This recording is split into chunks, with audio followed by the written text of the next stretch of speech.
Stay Doomed is part of the IWEP Podcast Network. Good evening, grave robbers, and welcome back to the television graveyard. We are your TV necromancers, Laura Prince and Noah Houlihan, and we have come here tonight to examine the spirits of past television shows, find out which ones could be resurrected, should be resurrected, and which ones should just stay doomed. This is a podcast in which you'll analyze the history, the hype, and the aftermath of shows that ran only one season or only one episode. With me as always is Making my way downtown, walking fast, doodling fast, and I'm homebound. Oh my god, it's TV's Noah Houlihan. Doodly. Oh. Welcome to Legally Blonde. Legally Blonde. Also, I really hope this was not the first episode a lot of you listen to. I promise the intro doesn't usually sound like that. It's why I started normal and built. I was wondering. Well, when I made the joke when we were watching it, and I went, "Good evening, grave robbers," you looked at me and said verbatim, "No." No, don't do that. No. Because you were afraid people would turn it off. Yes. So we are doing the 2003 Legally Blonde Unsold pilot, starring Jennifer Hall as Elle Woods. Yes. Do you know what channel this was going to be for, or was it just since it was unsold? It was unsold. I can't find... They shopped it around and nobody wanted it. I wonder why. Yeah. So, I mean, this didn't really even see the light of day until 2017. Okay. When a rip was put onto YouTube. Wow. And Jennifer Hall has not done a lot of stuff.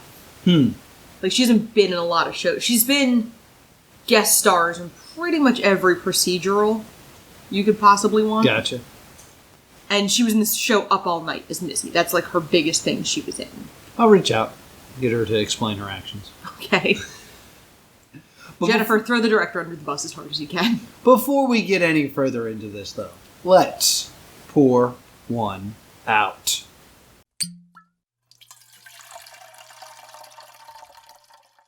What do you have there, Laura? I have a watermelon peach Slurpee.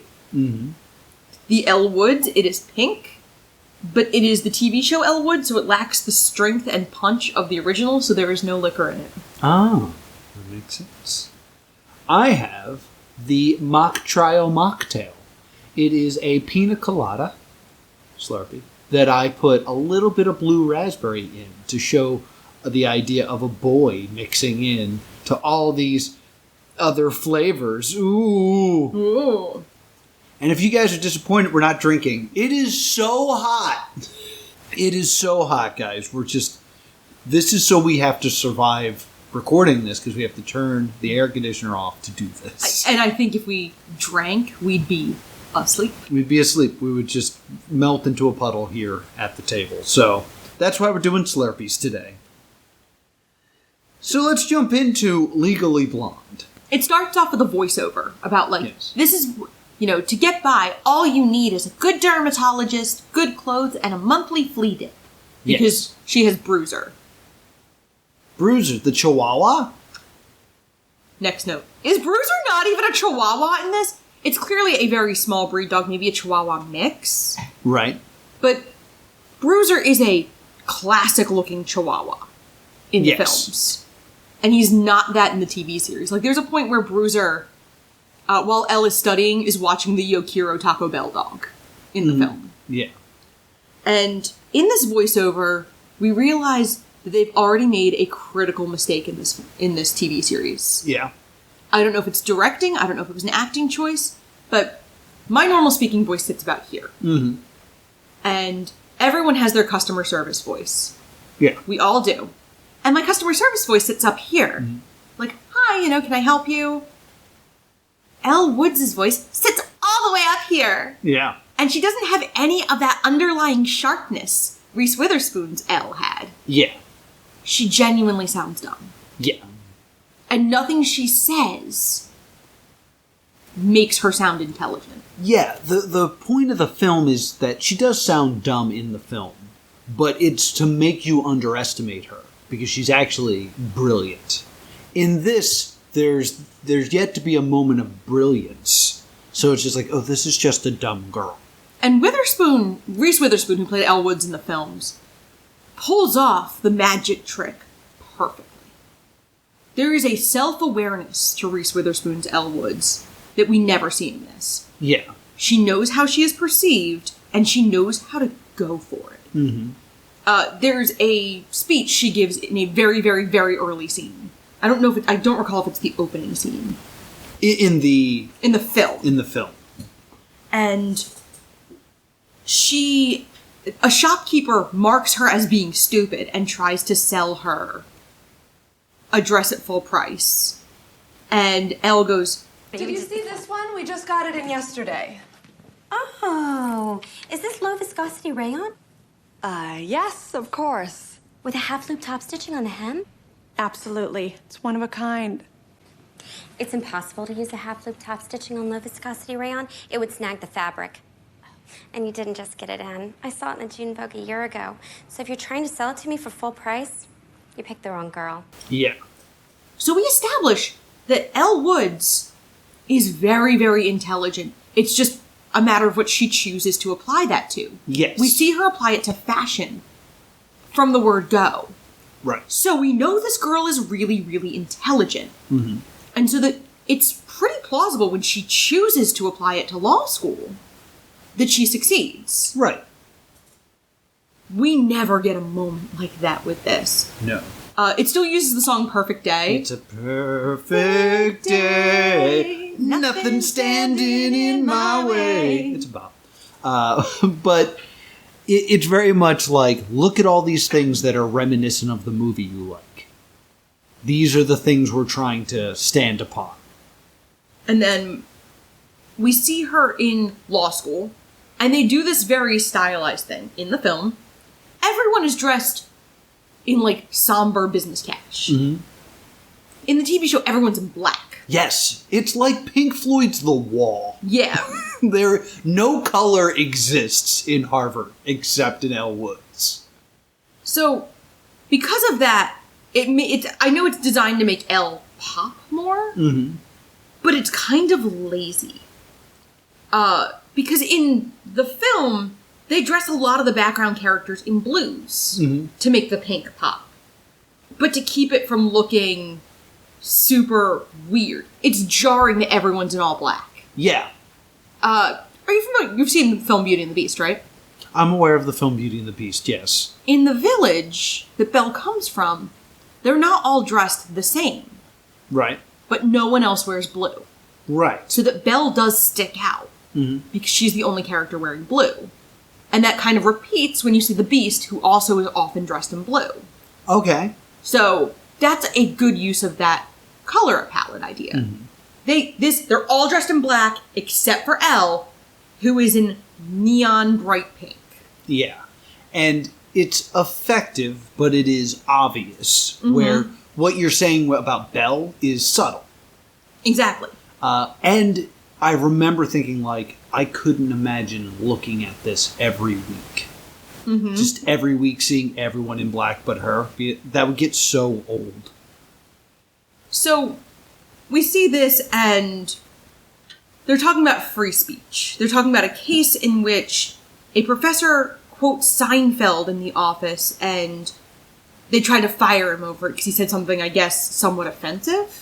The plaintiff, Benjamin Jordan, claimed that his right to free speech had been violated when he was fired for quoting dialogue from the television program Seinfeld. Professor Abbott, the law professor, who is a severe female professor, talks about whether, if administration came in and I was quoting Midsummer Night's Dream, would that be grounds to fire me? And somebody goes, no. And then Elle Woods kind of does a, actually. Yeah. I went to see A Midsummer Night's Dream at the New Rep. Now, if I quote Puck right now, does the Dean of Harvard Law have the right to dismiss me? No, he does not. Actually, yes, he does. Would you be rid of me so soon, Miss Woods? We were just getting acquainted. No. But, Professor Abbott, wouldn't it depend if the Shakespeare passage you quoted was sexually explicit? If it was, it might offend a student, thereby creating an overtly hostile environment, not conducive to the study of law. And Professor Abbott, goes after her. Well, she quotes Puck. Yes. She actually responds with a line from Midsummer Night's Dream, which I was like, okay, they have some ideas here, literally, literally, in like a literal sense, that they're going to like do some nice, like, what's the word I'm looking for? I'm an English teacher. I should know this. Illusion. Allusions. They're going to do some nice allusions, and there'll be some nice parallels to Shakespeare here. I'm going to lose that hope very soon. So basically, this is setting up the two opposing views that are going to come up later. And at this point, Keaton, the Vivian character from the movie, basically, the Vivian stand-in, turns to her and says, I think you and Toto should click your heels and hurry back to La La Land before the wizard gives away that brain he promised you. Yeah. and I was like, wow, that metaphor's all over the place. Yeah. Is she Dorothy or the Scarecrow in this metaphor? I was like, where is any of this? And then later on, Keaton hits her with the ultimate insult of bye-bye. Yeah. But it's interrupted by making my way downtown, walking fast. Bye-bye. Well, and then one thing that needs to be set up before that is that they're going to do a mock trial in a couple days. Right. And Elle and a classmate named Mason are going to be the defendants, and Oscar and Keenan, this is what I thought their names were. Oscar and Keaton Yes. are going to be the plaintiffs. And I think Oscar and Keaton are supposed to be the Warner and Vivian characters. Yes. But we don't get any impression that Oscar and Elle have a past. We don't really get that the way we did with Warner. Right. Then 1,000 Miles Place. Yes. I also wanted to say that the teacher refers to them as being the canaries in the coal mine? This Thursday, we'll see our first mock trial. Please convey your deepest sympathies to the following 4 students. They are the canaries in our coal mine. A thing that doesn't make any sense. Well, canary in a coal mine is how they used to test coal mines by putting a canary in there. Right. And if the And- canary died, it was Yeah. unsafe to be in there. Yeah. That is not the correct metaphor. Exactly. That's why it Guinea doesn't make pig- any sense. Guinea pig would make sense, where it's like, you guys are the first mock trial. We don't have all the kinks, laid out. So the people who go after you might have a better time than you because you have to go first. Canary in the coal mine is implying, we're going to do a mock trial. You might die, and then we might not do any more mock trials. No one understands their metaphors. Yeah, like I would say you were the sacrificial lambs. Sacrificial lamb would have been a better metaphor. Because, in my opinion, they're all gonna have to do it. It's just these are the 4 students who have to do it first. Right. So, the show's bad. So, Elle Woods wants the apartment across the street from this coffee shop. Right. So she goes into the coffee shop, and there's an older fellow who clearly runs the coffee shop, who's clearly going to be like her mentor. Yeah. He's going to be a Mr. Feeney-esque character. And the young man who works there who's in an eye patch. Yes. Because he likes astronomy and he's training his eye to be more sensitive to darkness so that Yeah. he can... So he can use his telescope. He's doing like eye push-ups by wearing an eye patch. And the older guy is listening to something on his headphones.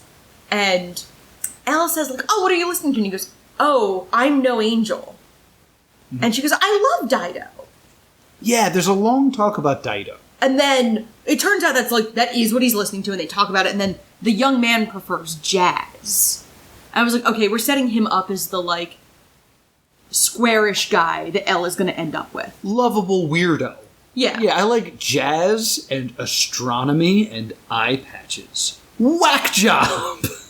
Yeah, like, he's supposed to be really square and nerdy, and he's going to be the guy who ends up being the right guy for Elle. I'm sure if this show had gone on, we would have met, like, some meathead jock types that she dates, because Casey's here the whole time for her. Yeah. Because that's how these shows function. Next note, this is utterly cringe. Yes. So, Elle can barely even get in to see the apartment because the female landlady doesn't want Elle in the apartment, initially. Yeah, there's not really a good reason why she's having trouble contacting her. She's blonde and wears pink, Noah. You don't want blondes who wear pink in your apartment. The landlord is a blonde. Yeah, that's a reveal at the end. That's a reveal at the end that she was blonde before she went gray. Oh, yeah, exactly. I don't understand, what the conflict is. So there is the shell of an interesting conflict at this point. Yeah. The male characters are nicer to Elle than the female characters. Right. And not even necessarily because they're attracted to her, but because women are threatened by Elle's beauty. Mm-hmm. But because we have not seen another female character treat Elle well, mm-hmm. it just comes off as smart women are jerks to pretty women. Yeah. Like, they treat Elle like a pick-me. And they're just like... It's really unfortunate implications all around. So, we get this terrible camera shot circling the apartment because Casey, the young man from the coffee shop, gets them a showing. Yes. Because he claims to be interested in the apartment, and the landlady's like, come right here, non-young blonde woman. It is literally the shot from Cribs, where they show everything in that, quick, jerky motion. It's just like, oh, it's MTV's Cribs. We then get to see... It kind of looks like a real-world confessional, but it is Elle versus Keaton in, what their interview for the apartment is. It looks like a POV TikTok. Mrs. Tellison, it is so refreshing to meet someone that's dedicated to maintaining the integrity of Boston's federal architecture. Brava, really. 4 years at Gamma Gamma Newhouse, which is kind of like living on your own, except with 23 other totally supportive sorority sisters. Yeah. And, of course, Elle Woods is saying things about how she's good at partying, and she knows a lot of guys, and... She's on first-name basis with Tom Hanks. She calls him Tom. She calls him Tom. And someone else went swimming in her pool. I forget who she says. Marky Mark. No, Mark Wahlberg. You know Marky Mark, which he would hate that. And one of the, lines that Keaton says... I have wanted to be a lawyer for as long as I can remember. When other kids would play doctor, I'd sue them for malpractice. Which is, honestly, a cute line. It took me back because playing doctor usually is a euphemism for, fooling around when you're young. I mean, no. It is. But, the Fisher-Price doctor kit. Yes, that's true. A lot of kids genuinely did play doctor. In not a weird euphemism way. And I think that's how we're meant to take this. Okay. You could even actually say that Keaton is somewhat sheltered and doesn't understand the other version of play doctor. Right. I actually liked the line where she said, I sued them for malpractice. Because it reminded me of, Angelica from the Rugrats, of, that's the kind of kid who would know that. Mm. So, this character, Keaton, is much ruder, and she points out that she's a legacy. That there's always been a Westcott at Harvard Law. Yes, but she's the first woman. Yes. And my thought is, if I'm a landlady, you can make rules like you can't have parties in this house. Yeah. But I might go for the girl who, clearly has money? Yeah, you'd think. Or she also goes through all of these hoops to, try not to give Elle the apartment at first. You could just say no pets. Yeah, it's very easy. It's very easy to not give someone an apartment. So, the case they're working on is about a 6-foot male teenager getting kicked off the girls' field hockey team. Yes. And the precedent has always favored the athlete. Yes. And Elle and Mason are against letting this guy be on the girls' field hockey team. This is not a trans rights issue. This is a male identifying as male. Mm-hmm. Who just wants to play field hockey because there is no male equivalent of field hockey. Yeah. It's a cis man who is identifying as cis man, wanting to play on a team that is otherwise all women. I super wanted to play field hockey because I'm not sure if you know this. I love hockey. I actually do really like hockey. Not like watching, but like I used to love playing hockey, but I couldn't skate. Yeah. So I loved playing like street hockey. And I was like, man, I really wish that there was a hockey team I could join where I don't have to skate. And everyone was like, well, we'll play field hockey. And I was like, okay. And then, it's only for women. So Oscar, who is the Warner character, makes a pass at Elle and offers to get naked to distract her when they're all in the library. Yes. And Mason has the single best line in the show. In the show. I didn't want to stop, you know. I wanted to get naked. Right here for you. But our love is private. I don't want to share you with the world. Like, legitimately laughed out loud, gained respect for the show, like, had hope for this show after that line. Because it was clever. Yeah, and Elle says, like, oh yeah, we were worried about this mock trial, and then we realized we were up against you two. Yes. And then Keaton confronts Elle with a snarl. This is way too intense. Yeah. Like, the visceral coming out of this girl's mouth at Elle Woods is insane. Every time someone like you bends over to tie your pink saddle shoes, you lower the bar for every woman who ever hopes to be taken seriously as an attorney. Saddle shoes are so over. I suggest you withdraw your application for that apartment. You will not be here long enough to sign a lease. Because if you were legitimately in this situation, where you are playing you are the Keaton in this situation, and you look over and you see Elle Woods, who you believe is just some dumb blonde in a law school class for the first mock trial, instead of screaming at her, you would sit back and go, I've won! Yeah. I'm gonna win the first mock trial. This will be good for me and my standing in this class. Like, that would be like There's no reason for Keaton to go after her if she thinks she's truly this stupid. Yeah, like, could you imagine if a boxer was, like, given a title bout and then was like, do we have anyone bigger? Like, Yeah. I'd rather have a larger person to punch me instead of this person that I can win and win the title, and then I'd have all the money. Don't want that. This is dumb. So Keaton complains that Elle ruins things for other women. So we have this undercurrent of female misogyny in this show, which they do very little to try to get around. I know it's a pilot, but you've pretty much presented at this point every female character as unnecessarily unkind to Elle. Right. We don't have the Paulette character. We don't have the, because Jennifer Coolidge plays Paulette.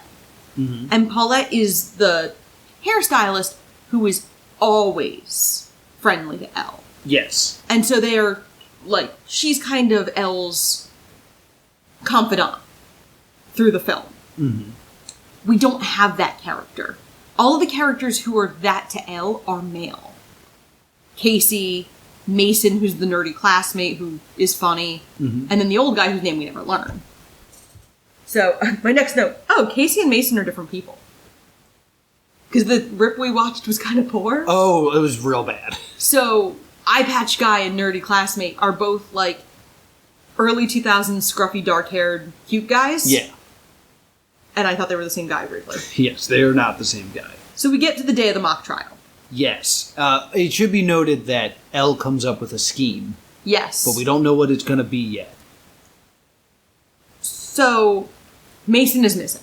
Mason's just missing. And they give up and they start the mock trial without him. And just then, Mason dramatically enters in a field hockey uniform. Yes. In the skirt. Because she mentions the field hockey uniform earlier in a throwaway line. Like, the little skirt and the tie and the socks. As long as he can wear the uniform, he can play. Right. And except Elle's supposed to be anti him playing. Yeah, I am totally baffled on which side everyone's supposed to be on until the very end of this. And then Elle is also wearing one. She's in a tearaway suit. Yeah, she tears away her suit to show off a field hockey uniform. And my guess is since Elle's actually arguing against letting a boy on the field hockey team, it is meant to show the different of proportional size this man is to Elle. Yes. I think that's what they're expressing. They do almost a choreographed dance. Yes. Like, ooh, looking hot. Ooh, like they're working the runway. And then they sit down, and Keaton attempts an opening statement, forgets if she's the plaintiff or the defense, which I'm right there with you. Her own name wrong, Elle's name wrong, the professor's name wrong. Yes, you're Keaton. Honor. I mean, Keaton Winthrop for the Woods. For the defense. I mean, Keaton Westcott for... Plaintiff. Plaintiff. And, like, the way she's stumbling and verklempt and, like, needing water made me think, oh, is she into, like, feminizing dudes? Like, the way she's staring at him and, like, the way she reacts, it's not an act of, like, I am shocked. It's, ooh, I didn't know this was going to go on. I hope this doesn't awaken anything in me. Thought the same thing. And then, this is the part where I screamed. After this moment, we fade to black because they go to commercial. Yes. And then they come back and it's time for closing statements. So we skip the whole trial. I was like, why would we want to see the trial? That's just the thing that we've been trying to get to this whole time. But we see Elle Woods do the closing argument, and she talks about how you cannot falsely yell fire in theater. Mm-hmm. The limit of free speech means it does not cause harm. Yes. And she gives an impassioned speech. Yes. That sounds more than anything Reese Witherspoon says is Elle Woods. You know what this sounds like to me? It does not say RSVP on the Statue of Liberty. We could totally party with the Haitians. Yeah, I was actually going to say it sounds a little Billy Madison. I mean, this really sounds like the Haitian speech from Clueless, which I used to do as an audition monologue when I was a teenager who kind of looked like that. But she does this big impassioned speech that sounds like Cher's presentation more than anything Elle Woods says. And I want to point out the example she uses. She says, when she was on the cheerleading team, she was watching these girls do a 9-girl pyramid when someone yelled dismount when they shouldn't have. So they didn't know what to do, so they all tumbled over each other. The same way you can't yell fire in a theater. Yes. So that's her, like, girly Elle Woods version of yelling fire in a season, in a theater. I would like you to try to tell me how to do a 9-person pyramid. Because that's not how triangles work. Okay, so it is a thing. No, I was so excited to be right about a thing without Googling it.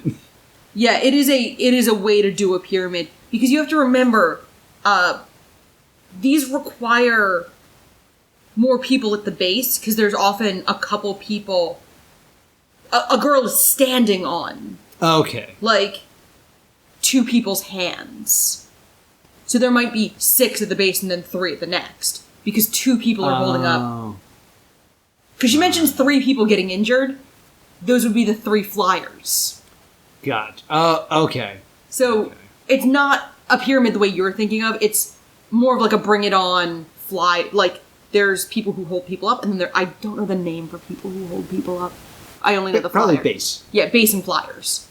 Because I remember being briefly interested in cheerleading and then realizing I was a little too stocky to be a flyer. Mm-hmm. And then being less interested because I didn't want to be a base. Yeah. I was like, well, I want to do the thing where I get to do all the flips and stuff. But since I was I was also actually, believe it or not, a little tall. Yeah? Yeah, the flyers are often the absolute tiniest people.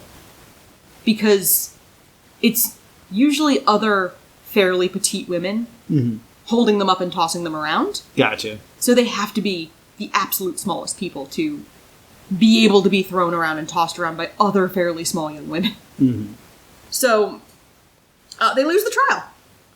Yeah, so in a big twist, they're like, the teacher's like, However, I am not persuaded that the potential harm to the girls who play field hockey outweighs the constitutional imperative of equal access.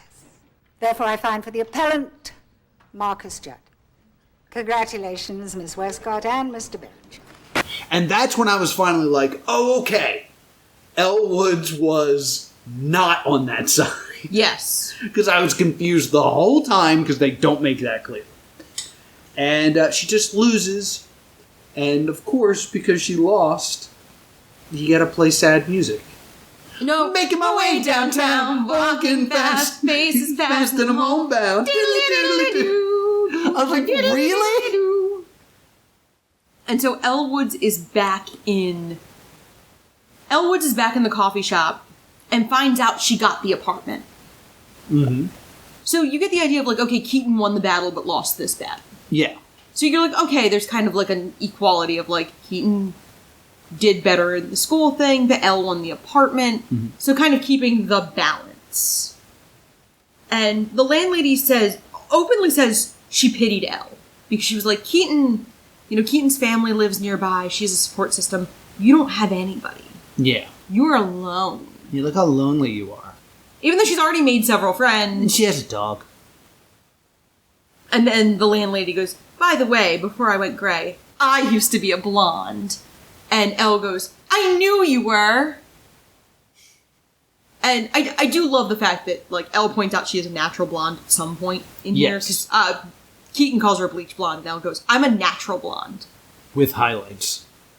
Which is the most realistic thing that happens in this show. Mm-hmm. Because I can tell you, natural blondes get incredibly offended when you accuse them of bleaching their hair. Yeah. Source. Natural blonde. And I do hate when people are like, oh, you bleach your hair. I'm like, this is what I started with. No. I just put it out in the sun every now and then.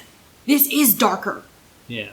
I was platinum. Yeah. What you would call bleach blonde. Yeah, what you would call Ric Flair blonde. Yeah, when I was very little. Still natural, but I was like white Daenerys Targaryen blonde as a little kid. And it got darker when I hit middle school. And this is darker. Yeah. So then we see Elle go into the apartment building, and Keaton and her mom are outside having a confrontation outside of Keaton's mother's car, conveniently. And Keaton's mother dresses her down for dressing like a pilgrim and having those stupid buckles on her shoes. Yes. You look like a pilgrim. And Keaton wants to be more than a socialite. Yes. Because her mother tells her, like, the junior club hasn't gotten your application yet, or the junior league, and Keaton wants to be more than a socialite. And her mother says, like, you're not good enough. You may as well put some effort in while you're still reasonably pretty. Right. Keaton threatens to move out, and her mother says, I won't support you, and Keaton goes, why would you start now? Right. She mutters that last part after her mother's already in the car. Mm-hmm. So she mutters it so that her mother can't hear her. Elle can't hear it. Right. Elle, this whole time, is on the stoop of her apartment. Scooby-Dooing out. Well, she's hiding, like, behind the handrail, like the guardrail. Like, you know that part in, I think it's Jackass 3.5, where Danger Aaron's trying to attack Bam, and he's hiding behind a chain link fence? Mm-hmm. This is worse than that. There is less blocking Elle than a chain link fence. And she's the same expression of, like, the Kim Kardashian gif, where she's, like, sticking her head out of the bushes. Yeah. That, like, big, stupid grin. And she kind of, like, runs back inside, waits for her to pass, and then Elle runs back out and was like, hey, just wanted to say... Congratulations. Yeah, congrats, and I like your shoes. Yeah, she congratulates her on winning the mock trial, and then says, oh yeah, and cute shoes. And Keaton says, like, we had precedent, you didn't make the worst argument I'd ever seen. Yeah. And Elle then says, like, if you ever need a place to crash, let me know. Yeah. And Keaton goes, my family owns a huge brownstone a block away. Mm-hmm. Why would I need that? And I was like, okay. So then we go to Casey helping Elle move in. And they talk about, like, some pink piece of furniture that's on the curb. Of, like, Miss Muffet's Tuffet. And Tuffet, it's like, yes. And Elle goes, don't worry, Casey, I'll get it. And she opens the door and Keaton is standing there and says, like, this is only for 2 weeks. With luggage. And Casey's like, that's a lot of luggage for 2 weeks. For 2 weeks, yeah. Because she claims they're remodeling the floor of the brownstone her bedroom's on. Yes, and she's like, and Elle kind of plays along. It's like, yeah, the fumes. So they're going to be roommates, and then Keaton is immediately, like, weird and argumentative, because Elle's like, oh, I'm getting this bedroom, and Keaton starts to argue with her, and like, you don't live here, you're not on the lease. Yeah, she's like, well, you can't play your music past 9. We need to work out a bathroom schedule. And Elle goes, you can be in there whenever I'm not in there. Yes. And Keaton slams the door, and Elle goes, come on, that was funny. Showing that she was joking when she said that. Yeah. And then the show ends. The show ends on Elle and Keaton now live together, despite the fact that Keaton hates Elle and has not warmed up to her in any way. Yeah. And immediately shows up with a lot of luggage, making demands for a place she does not live in. Yes. So they're clearly trying to set up like an odd couple thing. Mm-hmm. However, when you have that odd couple, you're supposed to make both sides of the couple at least a little bit likable. Mm-hmm. Often, people will know, like, I'm an Oscar or I'm a Felix. Yeah. This, you're just kind of sitting there going like, well, Keaton is really unnecessarily mean to Elle, and Yes. Keaton does not legally live in the apartment. Yeah, there are A place to crash is not you live here for 2 weeks. There are so many better ways to do this. Yes. Because the first thing I thought was, when we saw her mom, she should have looked exactly like Elle Woods. Yes. And then we could have justified the vitriol she spit in Elle Woods' face earlier, where it was like, you represent everything I don't want to be. Because my mom is pressuring me to be you, and now you're here in my safe space. Yeah. And, like, I want to be a lawyer, and the fact that you're here over my shoulder is just bringing up all this rage I have. That would have been a great way to do it. They absolutely failed to do it. You could have even had a scene, like a throwaway scene somewhere. Perhaps one where Elle does something similar to the low viscosity rayon speech. Yeah. And Keaton's mom turns around and goes, you really know what you're talking about. See, Keaton? Yes! Something like that. And making some kind of... You could have established how they meet as being, you know, Elle does this whole speech, and Keaton says something of like, well, you know, I know things too. I go to Harvard Law. And then Elle going, so do I! Yeah. And then Elle could immediately... Like, it would set up why Keaton hates Elle perfectly. For Keaton's mother to be impressed with Elle. Yeah. And for Elle to be able to do both. Yes. And just, like, Elle could go into Keaton's world at any time, but Keaton cannot go into Elle's world. The other easy way to do this is you make them dorm mates. Yes, I looked this up. Yeah. Harvard has on-campus graduate housing for grad students. You could have just made them arbitrary roommates. Yeah, because then that last monologue, or that last, like, exchange about, like, the bathroom schedule would have made sense if, like, okay, we're being forced to live together. Yes. Instead, Elle is being so nice to Keaton for no reason.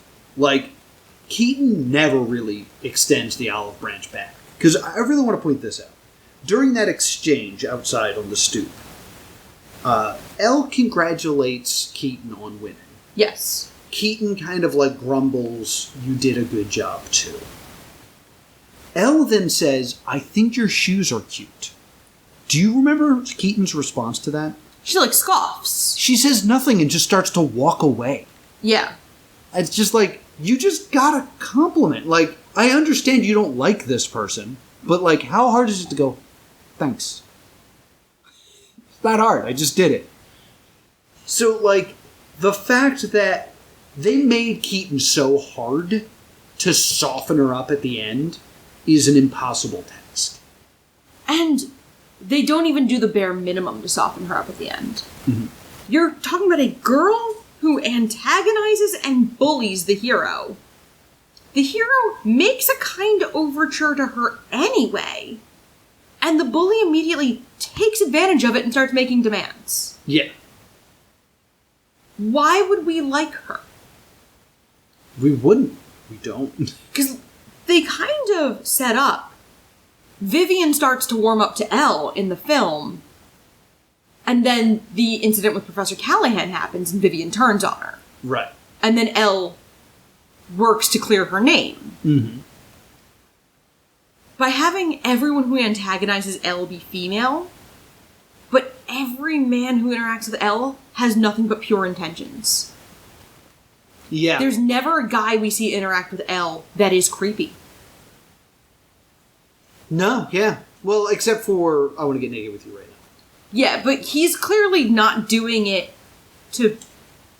Like, he's trying to throw her off. He's not really gonna get naked in the library. Yeah. He's trying to annoy her. Mm-hmm. And he's a villain. That's the other thing. Warner is the antagonist of the film. Right. Like, Vivian sucks until she doesn't. But Vivian is redeemed. And Vivian and Elle become best friends. Yeah. Warner isn't. No, Warner's a loser in the movie. Yeah, and like, we do not establish the Oscar character in any way. Yeah. Overall, my feeling towards this is supposed to be based off of the movie. This isn't based off the movie. This is based off the trailer. Because there's one line that I always think of when it comes to Legally Blonde. By the way, I really like Legally Blonde, the movie. Yes. Surprise. There's a line, because I remember it from the trailer, which is... You got into Harvard Law? What, like it's hard? Yeah. If all you've seen is the trailer, it makes the movie look like this is the story of a dumb blonde who somehow stumbled her way into Harvard. And then she's just going to try to, like, continue to blonde and bumble her way through and, like, not realize she's underwater. And she'll kind of, like, the blonde version of Mr. Bean her way through the most difficult law school in the world.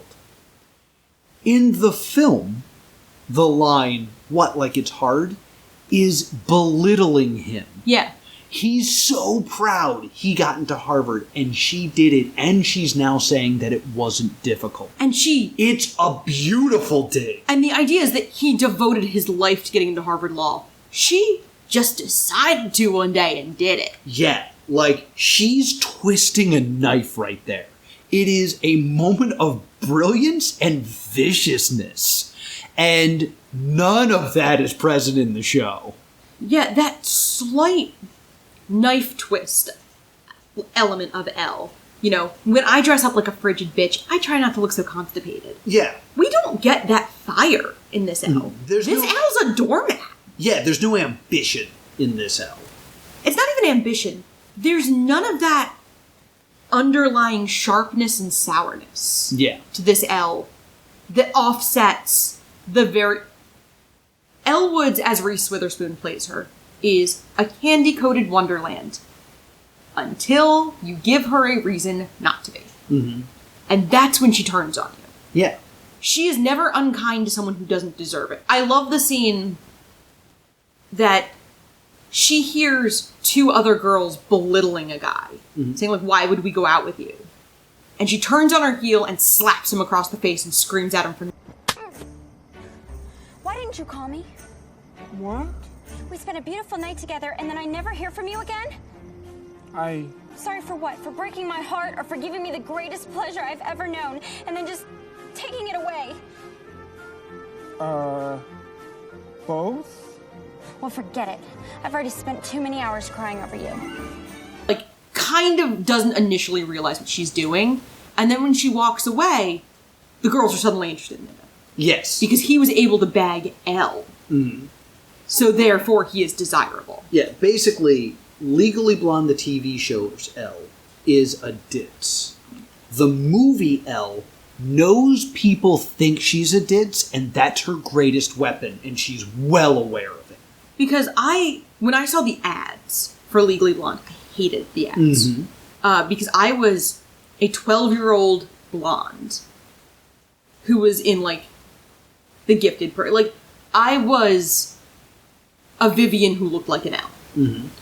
And I hated the idea of this movie because I was like, oh, good, another movie to make blondes look stupid. Yeah. Because you see her get wolf whistled at and her go, objection! Yes. In the trailer. And I was like, oh. And then I saw it like a year after it came out on TV or something. And was like, oh, this movie's great. The movie's really good. And it was just marketed in a way that made Elle look kind of stupid. Yeah.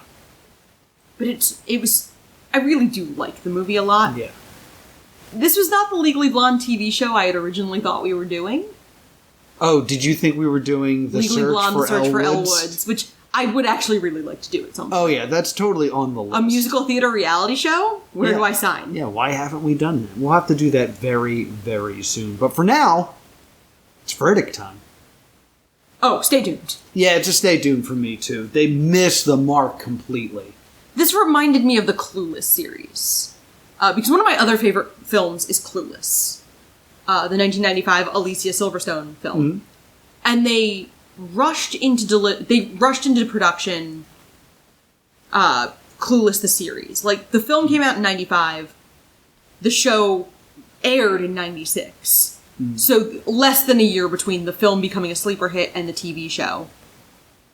By this point, Alicia Silverstone was too big to do the TV show. They got most of the supporting cast. Yeah. But the problem with these kinds of TV shows is in a 90-minute film, the character has gone on a journey and has developed a lot. Mm-hmm. This show, and Legally Blonde both, resets all of the character development. So now they're asking you to wait months or years for the character development you already got in 90 minutes. Yeah. No thank you. No thank you. So it's a stay doomed. I think TV shows based on movies are difficult to pull off well. Yes. Not impossible, but difficult. Yeah. I think the best way to do it is do the continuation thing. My Big Fat Greek Marriage. Yes. Where it's just like, all right, this is what happened after the wedding. Oh, absolutely. Sequel series are a little bit easier to pull because of the fact that you can move the character, and we know Elle Woods. Yeah. So, Elle Woods at her first clerkship, like her first job, and then she's a fish out of water again. She was a star law student. Now she has to go be in the professional world. Yeah. Because by the time she was done 3L, people at Harvard knew she was a good student. Mm-hmm. Because she, like, wins her first trial as a 1L, which is not a thing. Yeah. So, I think moving her into another place would have been a better call. Yeah, I think that's a good way to save this. I think instead of starting over, just have her be in a courtroom. Yeah. That would be better. I would ask, what are we watching next week? But we don't know. Nope. So right now, there is a poll live on our Patreon for what we're doing next week, because things are kind of a bit jumbled, and we had to do it this way. So next week will either be Gorgeous Ladies of Burlesque, or GLOB, which is a one-off show mixing burlesque and wrestling. It's the thing we wanted Girls Gone Wild to be, so I found the right thing. We're going to do that. That's available on independentwrestling.tv. Or we are doing the 2004 reboot of Mr. Ed. Or we are doing an old 1963 show called The Ginger Rogers Show. Yes, and I was appalled when you first pitched this. Because I didn't know who that was. You didn't know who Ginger Rogers was, and I am infuriated. So if you are one of our wonderful patrons, and if you want to be one of our wonderful patrons, you can go to patreon.com/plus2comedy. You can vote now on what we are doing next week. We're going to close that poll on, like, Wednesday night. Yeah. So, not a lot of time. Get out there and vote. Yeah. Rock the vote, kids. Vote or die. Remember those? Oh my gosh. I had a Rock the Vote shirt in the 2000s. Oh, really? Yes, I did. Where can people find us? You can email us at thestaydoomedshow@gmail.com or on Facebook and Twitter at Stay Doomed. And if you know how to properly use a metaphor, I'm at +2comedy. If you are also a blonde who has faced the hardship of being accused of dyeing your hair, I'm here to help. And I'm at Bean Bunny Lives. Until next time, stay doomed.